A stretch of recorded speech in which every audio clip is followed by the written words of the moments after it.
First of all, I wish to extend and congratulate Assistant Secretary Zenny Collinson for organizing this ASEM event, for the ASEM leadership for this opportunity to share our country's experiences on the role of women in disaster risk reduction and management. Let me look around, and I think the majority of the participants are still men, unless my eyesight is failing me. And my role is to speak about women in DRR. As disaster risks abound amid our fast-changing environment, disasters affect yearly about 200 million people all over the world, half of them women or girls, and that's a quote. Although disasters do not discriminate between the young and the old, urban and rural, the rich or the poor, they impact on individuals and families disproportionately. The President mentioned that. If you were listening, really, the 20% poorest and the most vulnerable are the most affected by the storm surge, by the typhoons, by earthquakes, by natural hazards, which do not have to become disasters if we are prepared. And who are these 20%? There are indigenous people, 15 million of whom are of the 100 million Philippine population. They're the elderly and the handicapped, as the President mentioned. They're the women and the girls, those living in vulnerable communities all around the 1,600 municipalities and cities in our archipelagic nation of 30 million hectares and 100 million population. So these disasters do not clearly discriminate who are the girls, who are the women, who are the vulnerable, but somehow these are the weakest sectors and the vulnerable losing lives and suffering more. And in settings where gender inequality pervades, the situation becomes even worse for women and for girls. The World Bank reports that in Asia, women perish in disasters more than men. 61% in Myanmar in 2008, and 67% in the Indian Ocean tsunami in Banda Aceh, 95% in Bangladesh. This appalling reality can actually change. It can change if DRR efforts effectively deliver women from persistent vulnerability and gender inequality, and empower them fully to make their families, their homes, their communities, their livelihoods more disaster resilient. It can change if we do not miss or if we do not ignore gender issues in designing and implementing DRR and management programs. It can change if we are not gender blind in our development actions, or if we are not insensitive in the potential contribution of women in building resilience. I don't have to relate this again. More than 6 months ago, you were there yesterday. You've seen in pictures, in images, and Europe has come to our rescue 6 months ago. You've seen how lives have been transformed within that 6 months, but challenges still are there. You know very well that the city of Tacloban is the center, economic center of Eastern Visayas. But there are many other areas which were affected, even outside of Eastern Visayas. There's also Central Visayas. There's also Region 4B, which is Busuanga, part of Palawan. There's also my home province of Antique, which is actually in Western Visayas. Again, all the focus has been on Eastern Visayas, which has been greatly devastated. But the northern part of Iloilo, in Panay Island, the province of Antique was also devastated, in certain areas of Cebu. So we see that it's probably not just the Visayas, not just Eastern Visayas, but Central and Western Visayas as well. And Haiyan has seen or has shown us how vulnerable women are to disasters. More than 3.5 million women and girls were affected, according to statistics. 250,000 of them were pregnant. 169,000 were breastfeeding. Their distinct nutritional needs make coping with disasters even tougher for them. Also, displacement from their homes put them at greater risk of sexual violence and of falling prey to human traffickers. We have the Secretary of Social Welfare, who's also the co-chair of the AYACAT, the Interagency Council Against Trafficking. She and another feisty woman from the cabinet, the Secretary of Justice, they both co-chair the AYACAT. Why am I mentioning the AYACAT when we're talking about DRR? Because it has been proven that these syndicates prey on vulnerable women and children in disaster-prone areas. I think Dinky would bear me out here. And so there's a direct connection between the vulnerability of women, not just to physical and natural hazards, but the emotional and social vulnerability, because these disasters make them more vulnerable to these syndicates who prey on families, needy mothers and parents who sometimes innocently and even sometimes unfortunately willingly allow their children, women and girls, to be victimized by these syndicates in the worldwide scourge of human trafficking. Haiyan has also caused a loss of income sources for almost 6 million workers, 40% of whom are again female workers. These disaster impacts on women convey to us the importance of making development policies, plans, and programs gender sensitive. I'm glad that our Secretary of the NEDA Economic Development is here, and I'm sure he would agree with me, and they are doing it so that all our economic programs are not only sustainable and resilient, but also gender sensitive. So in the face of increasing disaster and climate risks, national and local development processes must involve women actively, particularly in planning and integrating gender perspectives in DRR and CCA. I'm shortcutting it, I'm sure you know what I mean. In the immediate aftermath of Typhoon Haiyan, among the first responders were women, Filipino women doctors, nurses. I'm sure you're familiar with our female nurses who serve all over the world, our paramedics, and civilian volunteers. The Secretary General of the Philippine National Red Cross is a woman. Our Secretary of Social Welfare and Development is a woman. The woman in charge of this ASEM conference, the person in charge of the ASEM conference is a woman. The ISDR representative of the Secretary General, Margareta, is a woman. EU Commissioner Georgieva, and this representation, we are women leaders, I would like to think, in DRR and CCA. And there are many more who are nameless, faceless, probably not in this, as Cecil Alvarez. They're a very active woman also in an environment decades and decades ago. So are there many Filipino women who are in DRR, whether they are in positions in the private sector or in government. And countless Filipino women responded with almost total disregard of their own safety, operating in what was traditionally viewed as a province of man. We need actually to do more capacitation of women, not only as primary caregivers in times of disaster and economic distress, but also as part of the overall strategy on disaster risk reduction and management. To empower women is to reduce the vulnerability to disasters. Let me just cite some areas where women actually helped out in Haiyan. The international organization, which you may be familiar with, Action Aid, provided support to communities in Leyte, in northern Cebu, in eastern Samar, with women leading activities from planning, procuring, distributing, and monitoring of aid, including food packages, hygiene kits, repair kits, livelihood support, etc. The program has provided support to more than 160,000 survivors of Haiyan. This is village chief, a barangay chief in the province of Aklan. Again, Aklan is not mentioned, but it was also victimized by Yolanda. Aklan is a province in Panay, in the Western Visayas, which was also affected. Wilma Paloma led her community of 6,000 or 600 families towards recovery, having survived a strong storm 30 years before Yolanda. She prioritized setting up the village health center because providing health care is crucial after a disaster.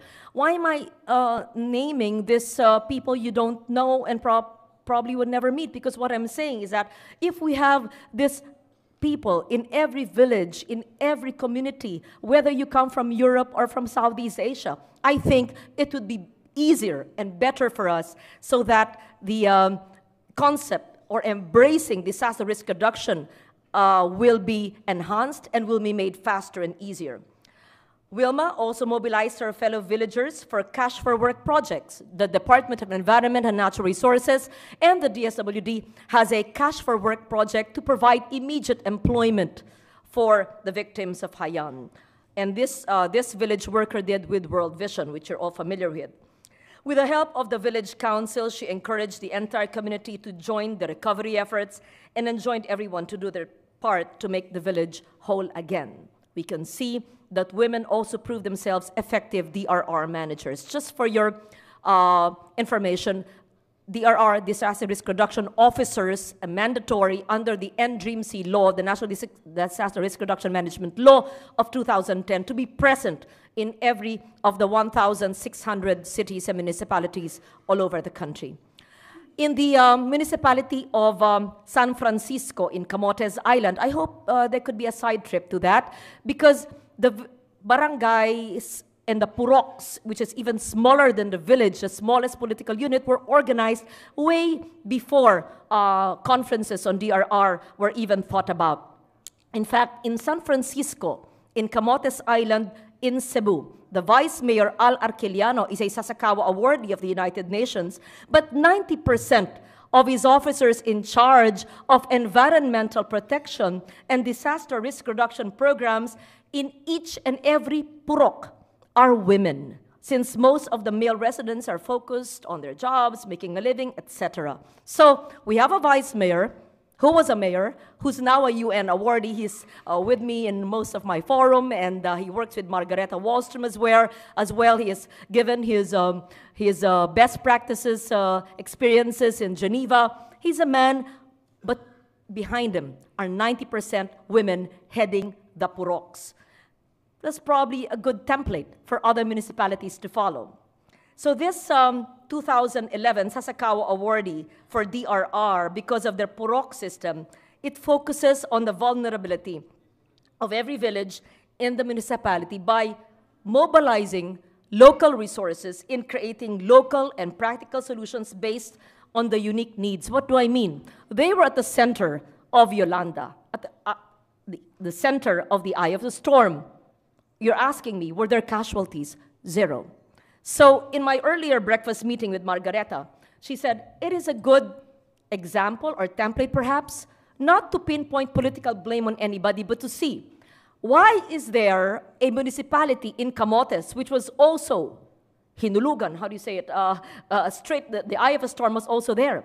But what did Al Arqueliano do? Linikas niya ang tao.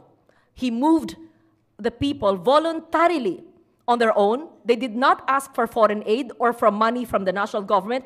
They did not blame Dinky Suliman or any national official. On their own, they had their baon. Baon means they wrap their own food. They have their own pre-positioned evacuation sites. The women nag. You know, Filipino women are naggers. And they have a good, the men are laughing because they know their wives. That's true. And they have a mayor and vice mayor and barangay captains with political will who say, the president already announced it 24 hours on national television. The DOST Pag-asa, Secretary Montejo, we're not lacking in great, brilliant scientists. We're not lacking the PIAs here. Secretary Coloma is here. We already announced it. Now, what do you want us to do? All the cabinet members, senators, and congressmen and mayors to pull everybody out? Come on, DRR has to be embraced by each and every of the 100 million Filipinos. So, what did Mayor Allen and his 90% women do? They went, baon, they brought their own food. They didn't pin the blame on Pinoy or on anybody, but they were prepared. Did anybody die? No. See? They're quiet. Perhaps it's also instructional that you visit Camotes Island and see what they have done here. They have been quietly exhibiting what embracing DRR means. So there's zero casualties. Again, not to blame anybody. What I'm saying is that let's look at lessons learned, both the good and the bad lessons. And not too far away from here, the Sapinit Watershed Settlers Association, composed of women residents of the area, established a nursery filled with Nara and mahogany seedlings in coordination with the Philippine Disaster Recovery Foundation. That's a private foundation. The women members tilled the land, prepared the watershed, planted seedlings. This effort is aimed at helping to restore the devastated Marikina watershed. Why am I saying this? Because before, the funds was Calamity Fund. And because of the NDRIMC law, we allow the use of the Calamity Fund for pre-disaster activities so that preparedness is part of the utilization of the local government funds. In the coastal barangay of Talokgangan in the province of Iloilo, women are at the forefront of rehabilitation efforts, covering 3.5 hectares of mangrove forests. What initially started as a male-dominated organization in 1996, the Talokgangan Concerned Citizen Association has become, by 2010, a mostly female organization with a mission of restoring, preserving, and creating opportunities to save Banate Barotac Bay from further deterioration. The association was organized through the assistance of the Banate Barotac Bay Resource Management Council, an interlocal government unit alliance among the municipalities of Barotac Nuevo, Anilao, Banate, and Barotac Viejo in the province of Iloilo, in the Western Visayas, in the island of Panay. Again, the Fellowship for Organizing Endeavors initiated DRR projects in Cebu City. These include a rip-wrapping project in Barangay Kalunasan, tree planting initiatives in Bulacau, and household-based solid waste management in Barangay Apas. Why am I mentioning this? Because this is how we should start. We can keep on debating and talking about policies and talking about cooperation of regions in the world, but all of these must be embraced in the local level. In all of these projects, women were not content with just being supporters. They were also involved in project management for riprap construction. The women outnumber the men in their tree planting activities, and women were more zealous in the planning workshops on waste management. That's not my statement, that's a quote. So if it sounds a bit biased for women, that was quoted from the report. I am sure that there are similar, more inspiring stories in other countries, and perhaps in the next 2 days you can share those lessons. All of these stories convey just one simple message. Women are no longer willing to just stay in the sidelines. Stereotyped, gendered roles have no place in the critical battle against disaster risk and climate change. The potential contribution as well as effective leadership role of women in reducing disaster risk and building community resilience must be recognized, encouraged, and supported.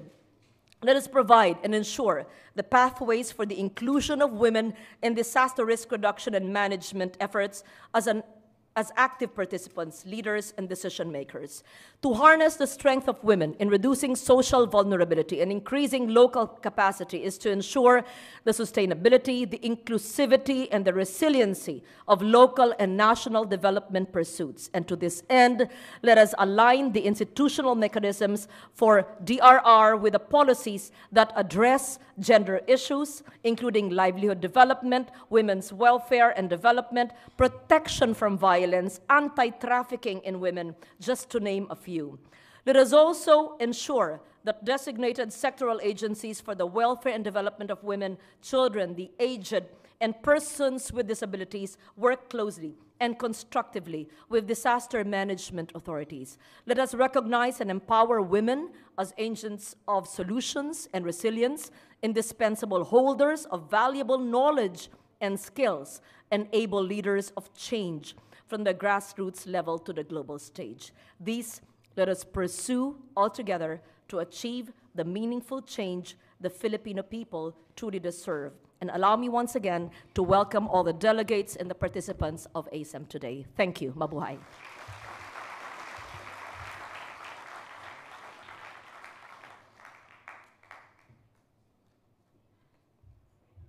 Yes, may we now call on Secretary Dinky Soliman,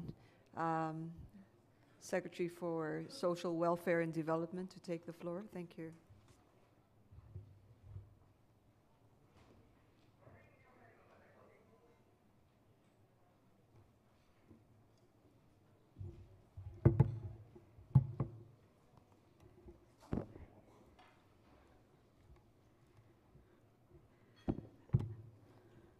A pleasant good morning still. Nearing noon. Again, my welcome to colleagues who believe that disaster risk reduction is primordial in the survival of this planet. My colleagues in cabinet, visitors, friends, a pleasant good morning. First, let me thank ASEM for giving the opportunity to present on behalf of our government the role of the national and local government